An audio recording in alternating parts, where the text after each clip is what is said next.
Hey, what's up? Welcome back to my channel, or if you're new here, I'm glad you found this video.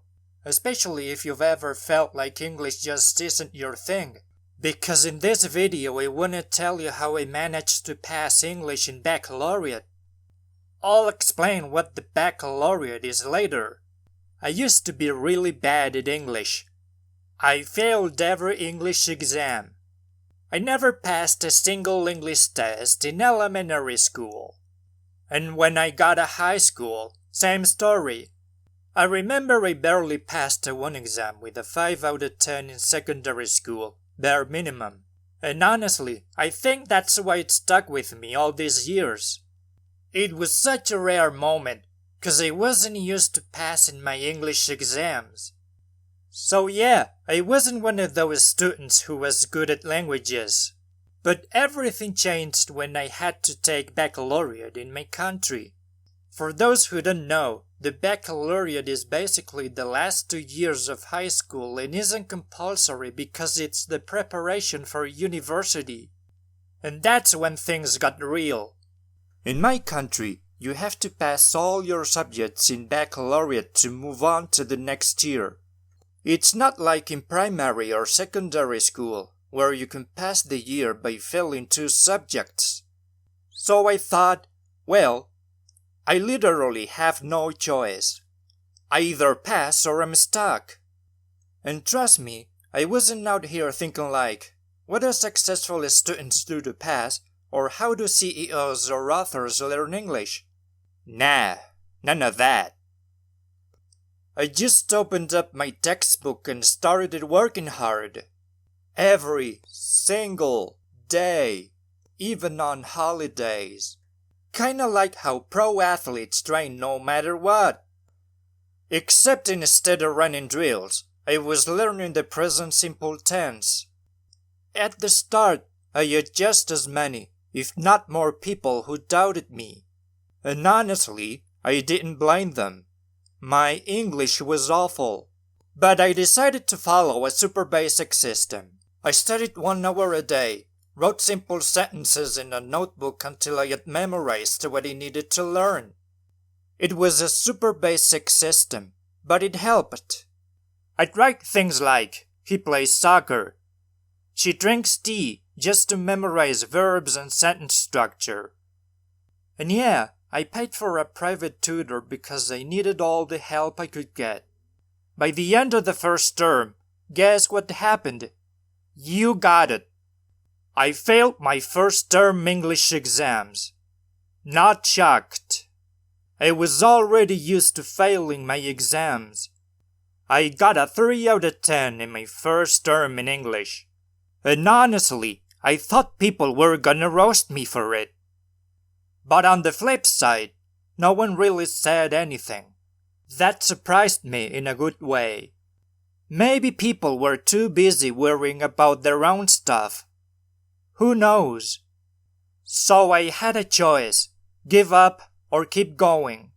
And I was like, screw it, I've come this far. I still had 2 more terms to go, and English was a continuous assessment class, so that gave me hope. I didn't stop for the holiday break, I doubled down. 4 hours a day, no joke. In the second term, I studied 2 hours a day because I had less time, but I made sure to go hard. I studied new grammar, new verb tenses, more irregular verbs, phrasal verbs, you name it. I kept writing sentences in my notebook like crazy. That was my main strategy. Write, repeat, memorize. But man, it was so frustrating. I failed my second term English exams again. I got a 4 out of 10 in my second term in English. I remember seeing that 4 and being a little disappointed. But you know what? That 4 lit a fire in me. Because it was so close to a pass. If I'd gotten a 2 or something, maybe I would have quit. But a 4? That was almost there. That was enough to use fear to move me forward.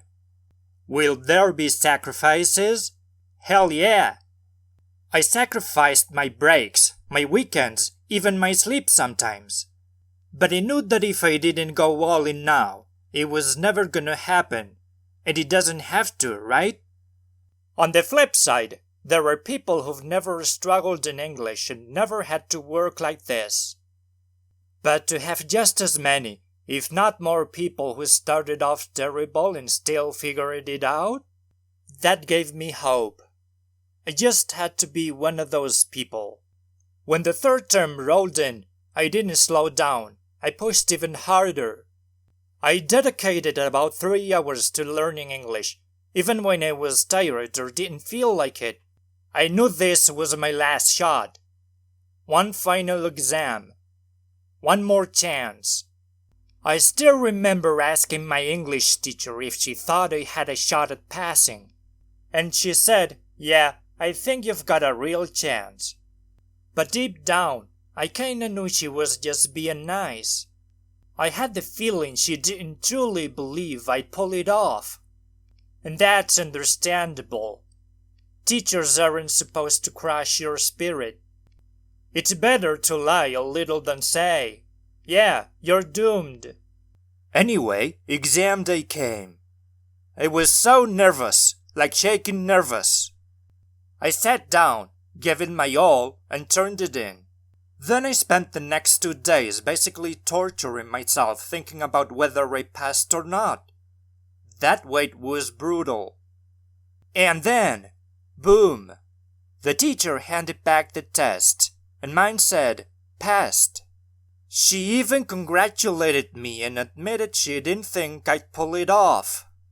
It was satisfying. It was proof that all the grind, the long nights, the sacrifices, the frustration meant something. That I wasn't wasting my time. That even if it took me longer, I could do this. After that, I didn't take my foot off the gas. I kept studying over summer break. Specifically, I remember studying about 4 hours a day. Why? Because I didn't want to forget everything I'd studied and learned. And guess what? Second year of Baccalaureate, I passed almost every English exam with solid grades. My average was an 8 out of 10.